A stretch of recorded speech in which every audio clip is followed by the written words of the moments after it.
बच्चों, good morning. आज तुम्हें मैं एक कहानी सुनाने वाली हूँ। बहुत सालों पहले की बात है। वीर सिंह नामक गांव था। उस गांव के छोटे से परिवार में एक बालक रहता था।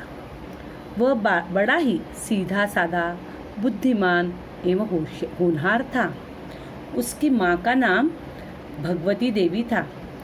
पढ़ाई के साथ साथ वह दिन रात अपनी माँ की सेवा में लगा रहता था। माँ भी उसे बहुत प्यार करती थी। माँ का जीवन सादा जीवन, उच्च विचार वाला था। उन्हें तड़क भड़क पसंद नहीं था। उनका रहन सहन बहुत ही साधारण था। एक रोज गांव में बारात आई। गांव की अधिकांश औरतें आभूषणों से सुसज्जित होकर बारात देखने गई, मगर उसकी माँ के पास एक भी गहना नहीं था। यही बात उसने एक उत्सव में भी देखी थी। अपनी माँ को वह नए नए कपड़ों और गहनों से सजी धजी देखना चाहता था, पर क्या करता, वह तो अभी छोटा था। उसने मन ही मन तय कर लिया कि बड़ा होकर वह अपनी माँ के लिए गहने जरूर बनवाएगा। एक रात भोजन करने के बाद माँ के पैर दबाते समय उसने मन की बात स्पष्ट करने के लिए पूछा, माँ, तुम्हारे पास अच्छा कपड़ा और कोई गहना नहीं है ना? नहीं तो, मगर बात क्या है बेटा? माँ ने अचरज से पूछा।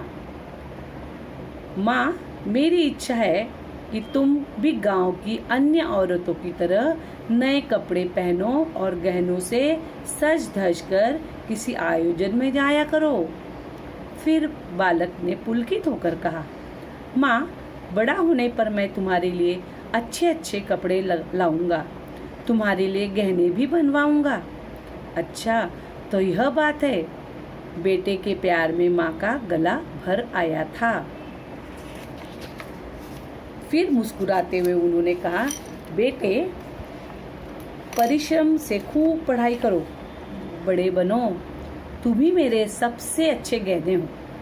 आदमी गहनों और कपड़ों से नहीं, बल्कि अपने व्यवहार और कर्म से बड़ा बनता है।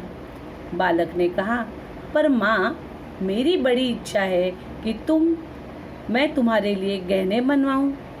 माँ कुछ देर सोचती रही, फिर बोली, बेटा, यदि तुम्हें अपनी माँ से इतना ही प्यार है तो मेरे लिए बस 3 गहने बनवा देना।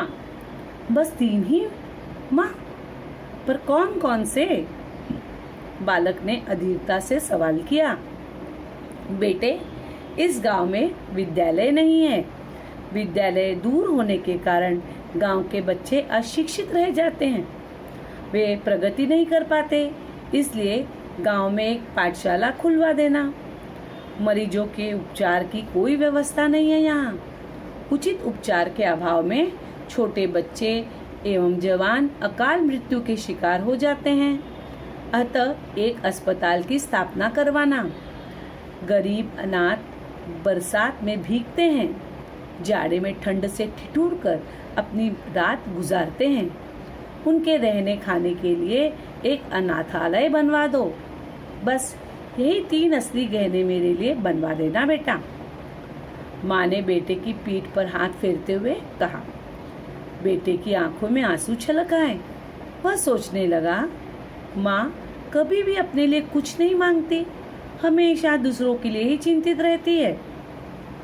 बालक ने माँ के पैर छुए और उसी दिन से माँ की इच्छा पूरी करने में जी जान से लग गया। आगे चलकर उसने माँ की 3 इच्छाएं पूरी की। केवल इतना ही नहीं, उसने देश और समाज की भलाई के अनेक काम किए। जानते हो यह बालक कौन था? यही बालक आगे चलकर ईश्वर चंद्र विद्यासागर के नाम से विख्यात हुआ। विद्यासागर जी ने अपना पूरा जीवन समाज सेवा के लिए समर्पित कर दिया। अभी बच्चों, मैंने ये तुम्हें कहानी पढ़कर सुनाई है ना? तुम्हें अभी कहानी थोड़ी समझ में आई होगी। अभी मैं पाठ को पढ़कर बताती हूँ, उसी तरह तुम्हें अपना पाठ, तुम्हारे पास किताब है, उसको पढ़ना है और मुझे वीडियो भेजना है। पाठ को अच्छे से पढ़ेंगे। पाठ 3 पेज नंबर 7। सुनो, समझो और सुनाओ। बच्चों, ये तुम कहानी पढ़ोगे, उसके बाद ये कहानी अपने शब्दों में अपनी माँ को सुनाओगे या भाई बहन को सुनाओगे। अभी पाठ को हम पढ़ते हैं। पहले कहानी हमने सुनी, अभी पाठ को पढ़ेंगे। बच्चों, तुमने अपनी दादी नानी से बहुत सारी कहानियाँ सुनी होंगी। आओ, आज मैं तुम्हें एक कहानी सुनाता हूँ। कुछ वर्ष पहले की बात है। वीर सिंह नाम गांव था। उस गांव के छोटे से परिवार में एक बालक रहता था। वह बड़ा ही सीधा साधा, बुद्धिमान एवं होनहार था। अभी यहाँ पे देखो, सीधा साधा में एक स्वल्प विराम है, वहाँ मैं हल्के से रुकी। उसकी माँ का नाम भगवती देवी था। अभी यहाँ पूर्ण विराम है, इसलिए ज़्यादा रुकेंगे, थोड़ा सा ज़्यादा रुकेंगे। पढ़ाई के साथ ही साथ वह दिन रात एक साथ पढ़ेंगे, क्योंकि ये शब्द युग्म है, बीच में डैश है ना, तो इसको शब्द युग्म कहते हैं। दिन रात अपनी माँ की सेवा में लगा रहता था। माँ भी उसे बहुत प्यार करती थी। माँ का जीवन सादा जीवन, उच्च विचार वाला था। उन्हें तड़क भड़क ये शब्द युग्म है, पसंद नहीं था। उनका रहन सहन बहुत ही साधारण था। एक रोज गांव में बारात आई। गांव की अधिकांश औरतें आभूषणों से सुसज्जित होकर बारात देखने गई, मगर उसकी माँ के पास एक भी गहना नहीं था। यही बात उसने एक उत्सव में भी देखी थी। अपनी माँ को वह नए नए कपड़ों और गहनों से सजी धजी देखना चाहता था, पर क्या करता, वह तो अभी छोटा था। उसने मन ही मन तय कर लिया कि बड़ा होकर वह भी अपनी माँ के लिए गहने जरूर बनवाएगा।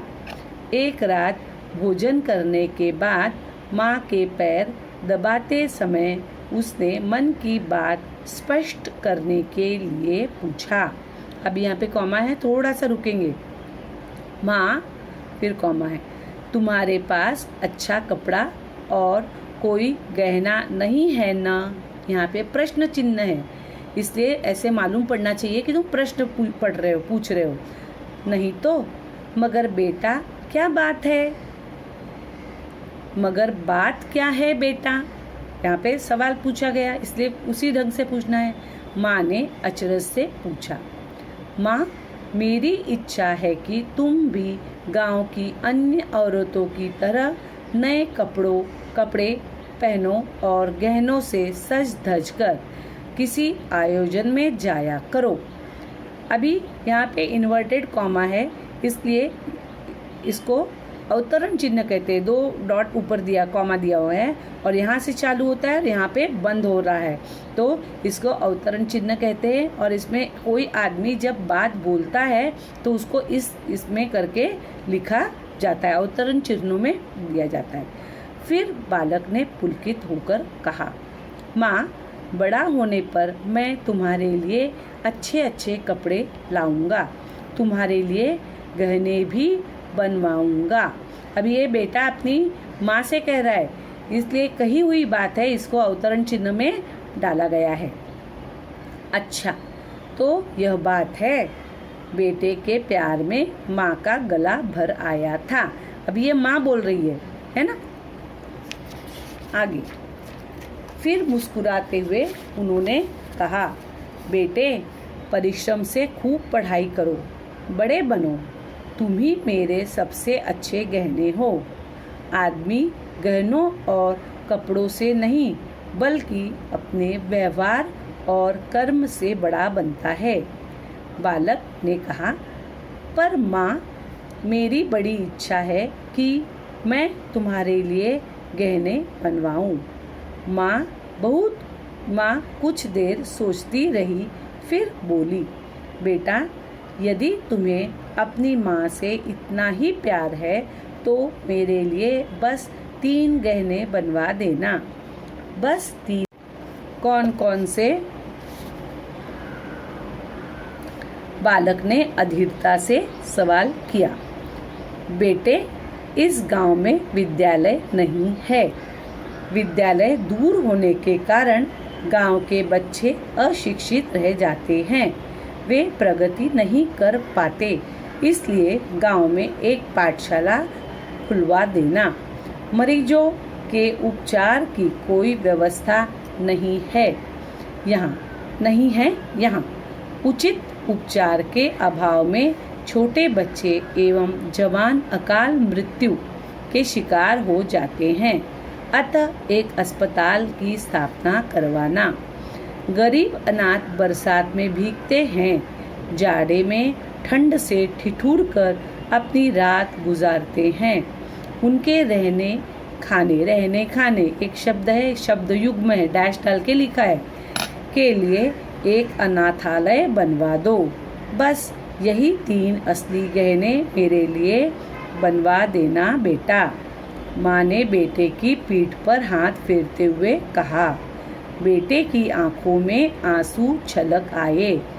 वह सोचने लगा, यहाँ पे मैंने हल्का सा विश्राम लिया है क्योंकि स्वल्प विराम है। माँ कभी भी अपने लिए कुछ नहीं मांगती, हमेशा दूसरों के लिए ही चिंतित रहती है। अभी यहाँ पे ये बच्चा खुद ही मन में सोच रहा है, इसलिए यहाँ पे एक कॉमा में उसको डाला गया है। माँ के वहाँ से कॉमा शुरू हुआ है और यहाँ पे कॉमा बंद हो गया है। दोनों के लिखने का तरीका अलग है, देख लेना इसको ध्यान से, कॉमा कैसे, अवतरण चिन्ह कैसे दिया गया है। बालक ने माँ के पैर छुए और उसी दिन से माँ की इच्छा पूरी करने में जी जान से लग गया। आगे चलकर उसने माँ की तीनों इच्छाएं पूरी की। केवल इतना ही नहीं, उसने देश और समाज की भलाई के अनेक काम किए। जानते हो यह बालक कौन था? यही बालक आगे चलकर ईश्वरचंद्र विद्यासागर के नाम से विख्यात हुआ। विद्यासागर जी ने अपना पूरा जीवन समाज के लिए समर्पित कर दिया। अभी बच्चों, तुम लोग को इस पाठ को अच्छे से वाचन करना है और मैंने शब्द युग्म भी बताए, उसको तुमको अपने कॉपी में लिखना है। 1, 2, 4 बार मैंने शब्द युग्म के बारे में बताया, तो उसको भी तुमको लिखना है, पाठ को ठीक से पढ़ना है और मुझे उसका वाचन करते हुए वीडियो भेजना है। ये आज का तुम्हारा पढ़ाई है।